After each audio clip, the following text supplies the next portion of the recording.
You will hear a number of different recordings, and you will have to answer questions on what you hear.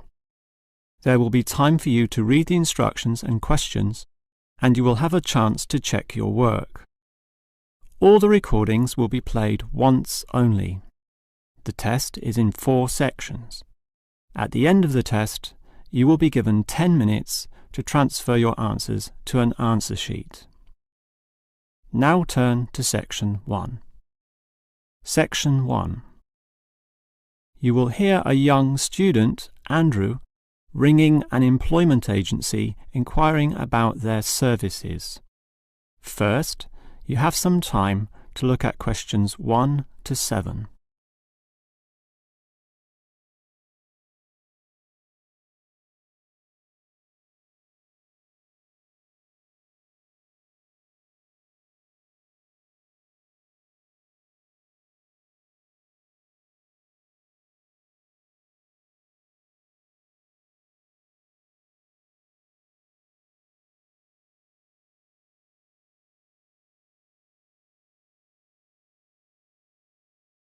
You will see that there is an example that has been done for you. On this occasion only, the conversation relating to this will be played first. Hello, is this the AAA employment agency? Yes. Hi, I rang before. My name's Andrew Peterson. I rang you earlier and gave you my personal details. The student's name is Andrew Peterson, so Peterson has been written in the space. Now we shall begin. You should answer the questions as you listen, because you will not hear the recording a second time. Now listen carefully and answer questions 1 to 7. Hello, is this the AAA employment agency? Yes. Hi, I rang before. My name's Andrew Peterson. I rang you earlier and gave you my personal details. If you remember, I'm that student looking for work during the summer holidays. Oh, sure. Actually, I have your file right here. But we still need to add some further information. Yeah, that's what they told me, and that's why I'm ringing. What do you need to know? Well, we have to know your main level of education. It's a degree, I suppose. Yes, but I'm still doing it in engineering. It's quite interesting. Some of my friends are studying computing, though, so I'm interested in that also. Well, I'll just write in your main degree subject, engineering. We usually have a demand in computing, though. Have you worked with computers before? No, I just do some programming for fun at the university, but I almost got a job as a computer designer once.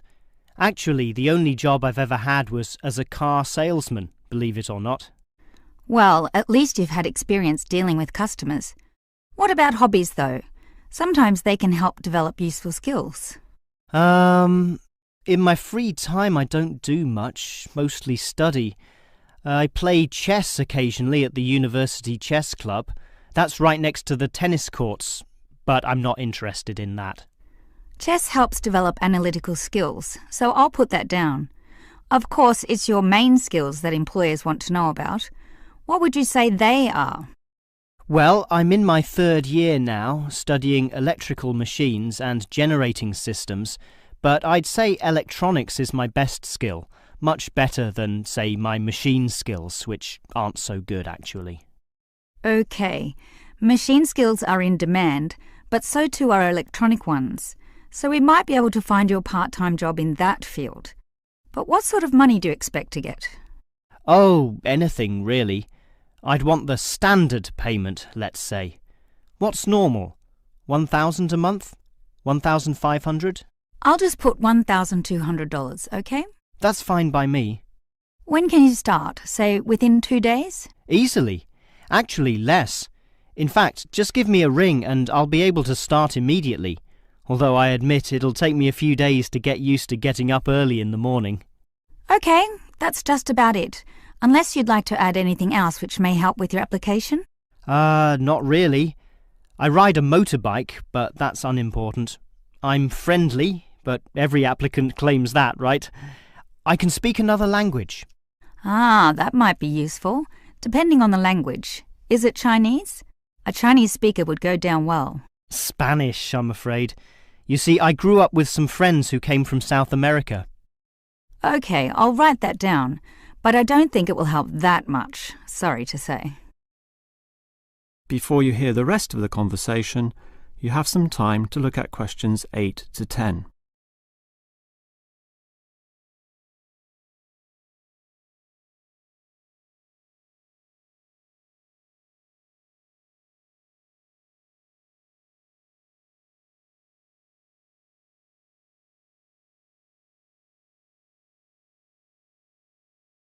Now listen and answer questions 8 to 10. Well, thanks for your help, and hopefully I'll get a job soon. But can I just ask one more question? Sure. What basically are employers looking for when they interview someone? Many things. Being hardworking, diligent, and focused on your job is good. But surprisingly, it often means you can't see the bigger picture or provide suggestions which help the company move forward. That requires thinking for yourself, outside the box, as they say, and being free of the standard ways of approaching tasks. Employers certainly value that. I guess experience must help, though. It depends. If it involved a routine job, one which didn't exercise your mind, it might not mean that much at all. But since companies are basically composed of people, it is important to be able to get along with others. There's no point in hiring someone whom the other employees don't like, right? That just causes problems. In fact, I would say that being friendly and approachable ranks far more highly than your academic qualifications. OK, and that's all assessed at the interview, right? Yes, and your qualifications, experience, and approach to the job, such as whether you can do different things, work overtime, or do long hours, is needed. But those latter qualities are pretty much standard. What may be more important is based on the fact that things inevitably go wrong.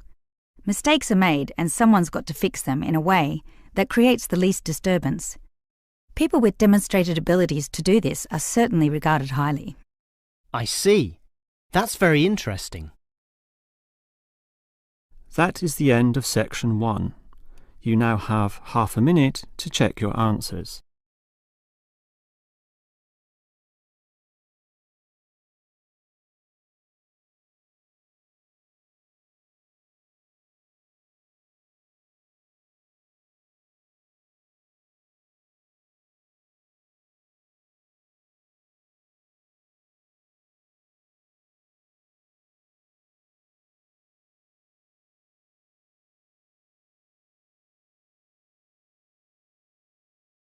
Now turn to section 2.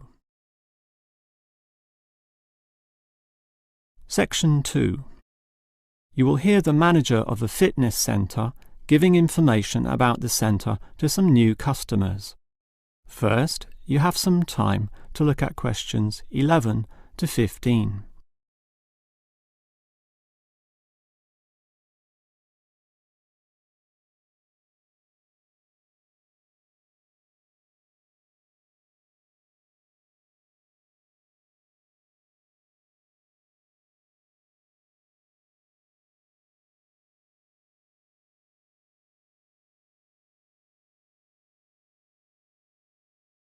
Now listen carefully and answer questions 11 to 15.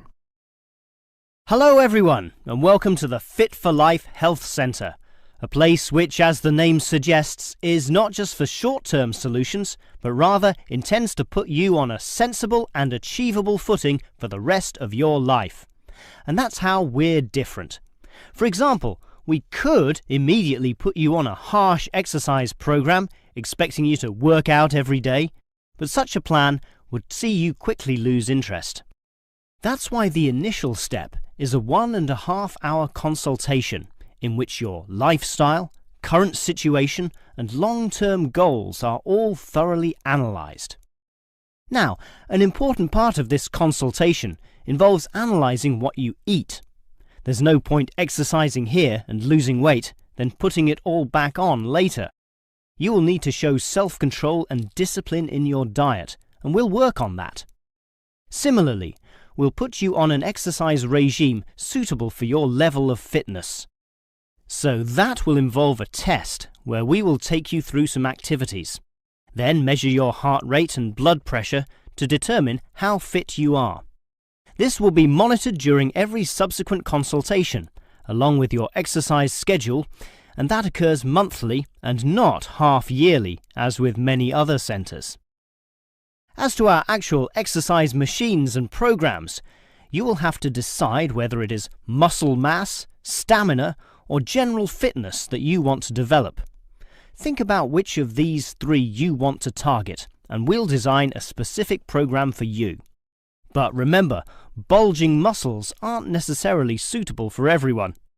Sometimes it's better to think in terms of two simple concepts: muscle definition and stamina, or, if you are female, being fit and healthy, in both mind and body. Before you hear the rest of the talk, you have some time to look at questions 16 to 20.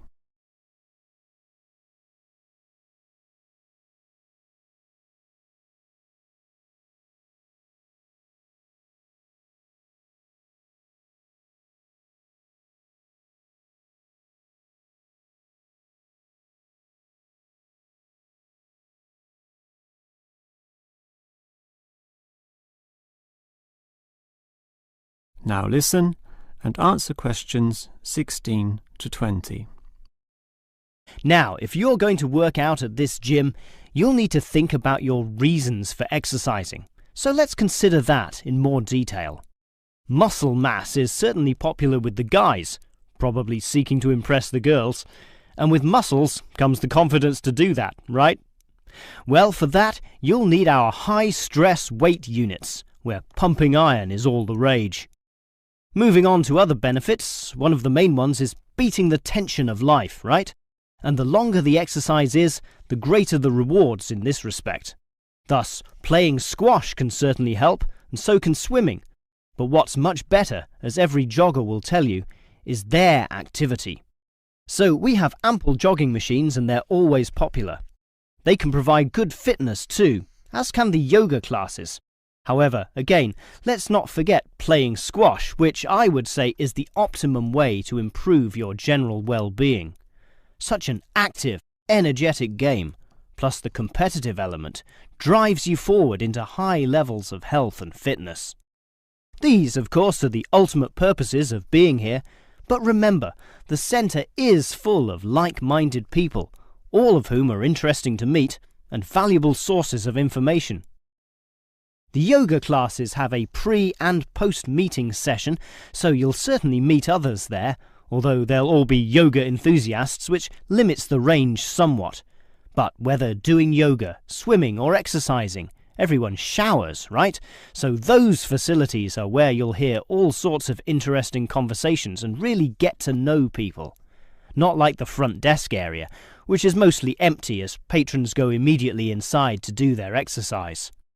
Of course, the front desk can answer all your questions and has information brochures and such like, but for knowing more about a greater variety of subjects and community concerns, look at the notice board in the yoga studio, where there's a huge array of papers, leaflets and articles, all for you to read and consider. That is the end of section 2. You now have half a minute to check your answers.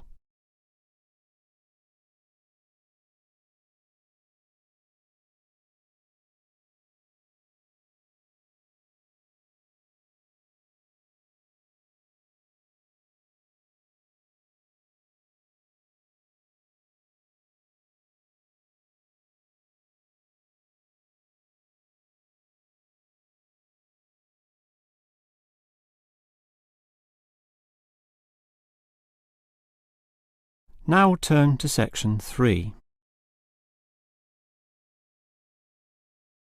Section 3. You will hear two faculty directors talking about which person in their university to promote. First, you have some time to look at questions 21 to 25.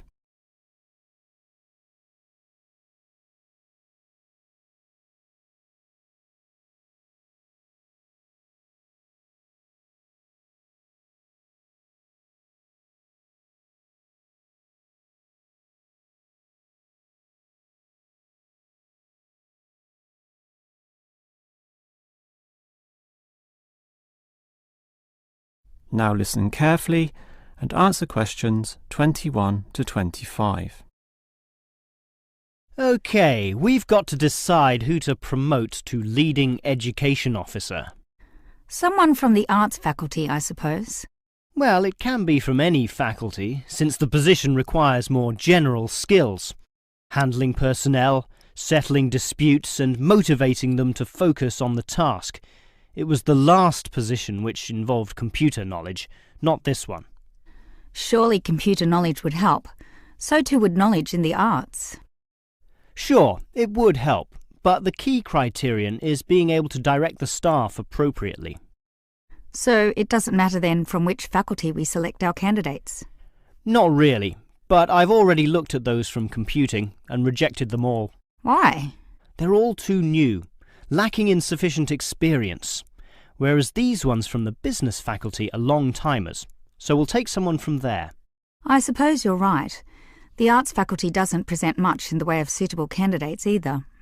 But we'll still have to train the person, teach the ropes, as they say, and he or she will have to expect to do overtime as needed.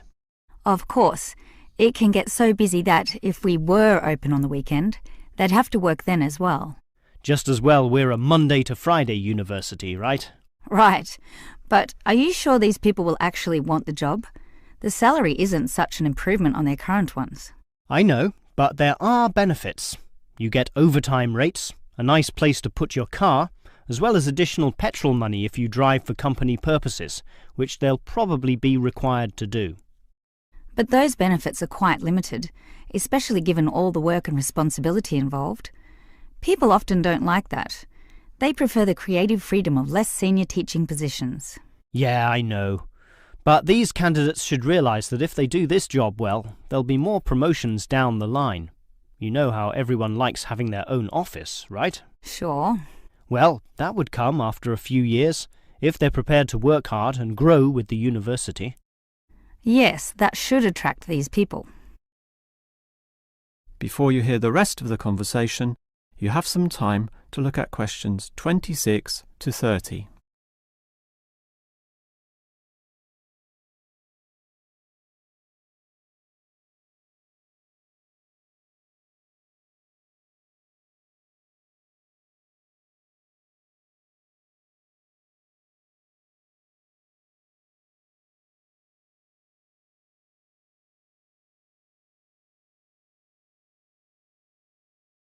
Now listen and answer questions 26 to 30.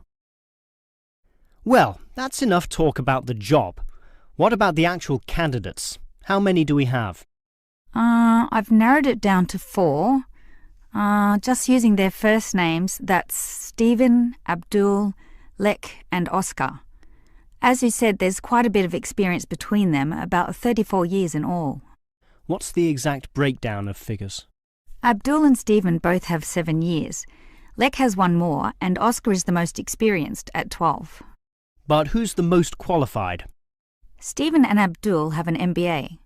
Oh, sorry, Abdul's got something called a MBP, some foreign thing which translates as Master of Business Practice. I'm not sure what that is, but does he do the job well? Very well, apparently. Better than Lek and Oscar, who hold a degree and some certificates respectively. But we have to think about any drawbacks. You know, possible issues with any of them. I asked the respective deans for feedback, and I found out that Stephen, the younger one, drinks a bit. So he has a problem with alcohol? No, he never drinks to excess, but at the bar he's often expressed his intention of moving on, of teaching abroad. Ah, he's not stable. Not stable at all, apparently. We'll never know for how long he'll hold the job.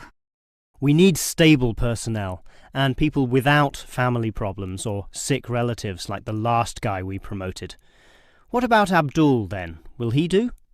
He might do, except his English language ability is limited. It's functional, but a bit broken, and meaning is sometimes lost. That's not the problem with the next candidate, Lek, who has good language ability. But this job involves handling people, and his dean says Lek's attitude is bad. In what way? His manners are okay, and he's interested in his job, but he believes there should always be adequate leisure in life. He definitely won't work overtime and complains a lot already about his job. But this last candidate, Oscar, is probably not the right one either. Why not? Not another problem with language. His first language isn't English, but he speaks it well enough. He's stable with a good attitude, but his age is the problem. Age is not a problem. That would be ageism, and I don't believe in that. But with his age comes health problems as well, and serious ones at that. Oh, that might be an issue then. That is the end of section 3. You now have half a minute to check your answers.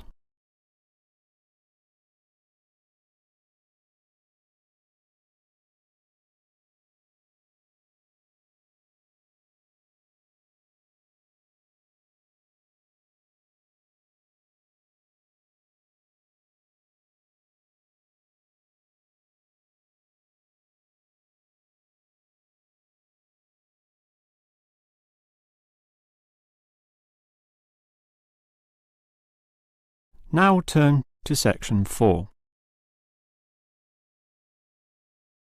Section 4. You will hear a lecturer talking about caves. First, you have some time to look at questions 31 to 33.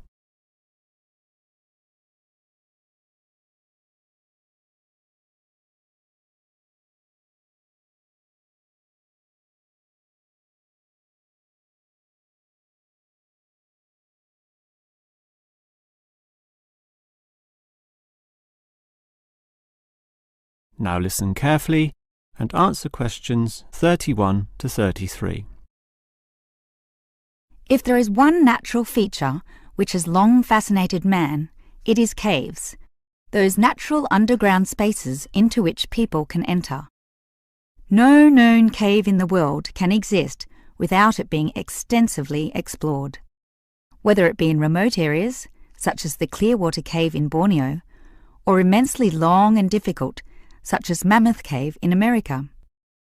Or perhaps the most challenging, those caves below the water table, full with water, in which case the exploration is known as cave diving.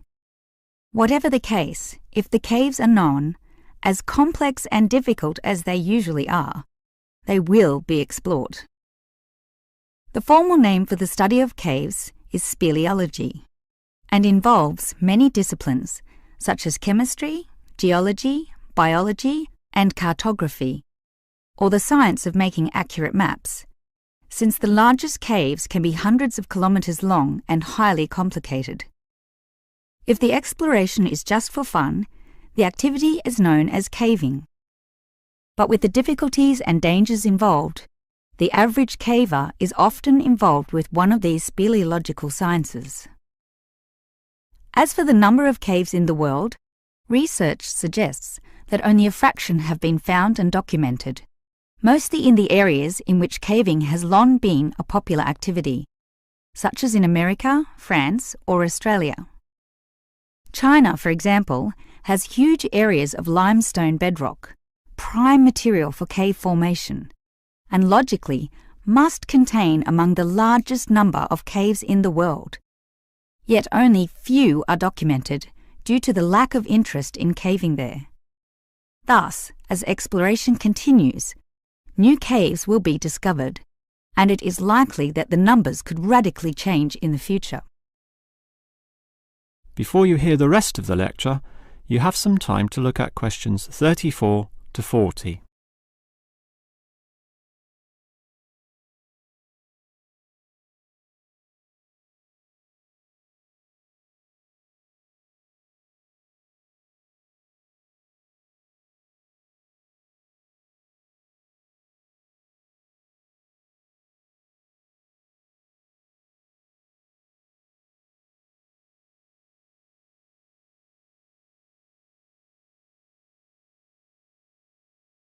Now listen and answer questions 34 to 40. With caves being such mysterious and intriguing places, the obvious question concerns how they form.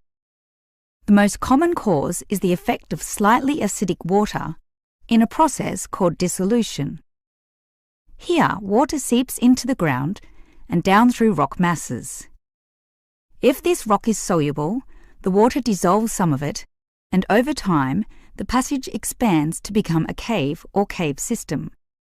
The largest and most common of these involves limestone, although other materials are possible, including gypsum, marble, and even salt. Now, if the cave is formed at the same time as the rock, it is called a primary cave, and the most common of these are lava tubes. When lava from volcanoes flows downhill, the topmost surface cools and solidifies first, leaving the hotter lava to continue to flow beneath.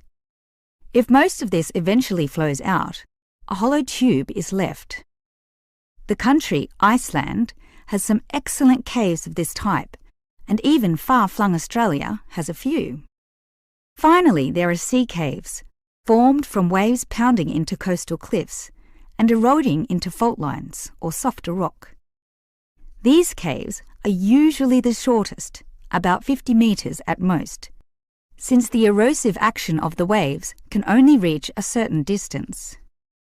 However, it is limestone caves which will always be the most interesting. This is due to the presence of limestone formations. As the groundwater seeps downward through the ceiling of the caves, it encounters a different pressure and temperature, causing it to deposit a small amount of its dissolved calcium carbonate.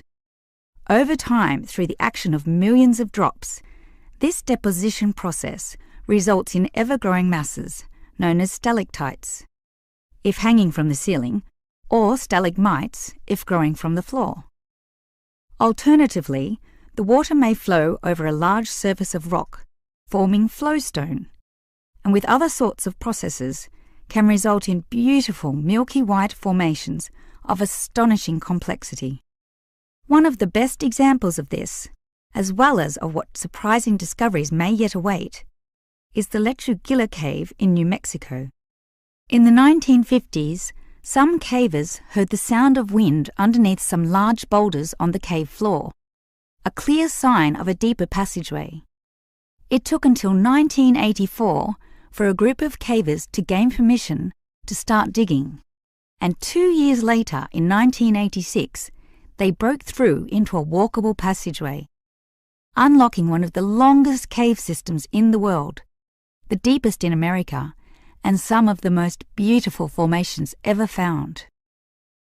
Unusually, many of these were yellow with sulfur, suggesting that the caves were a result of hydrogen sulfide from nearby oil deposits.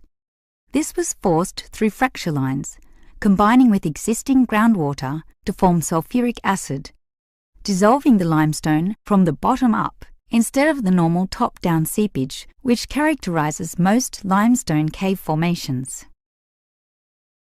That is the end of section 4. You now have half a minute to check your answers.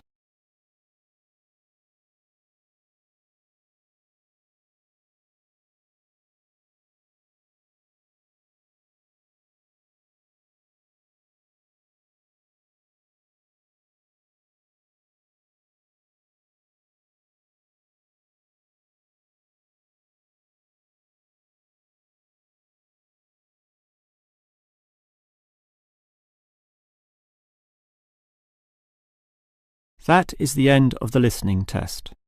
In the real IELTS test, you would now have 10 minutes to transfer your answers to the answer sheet.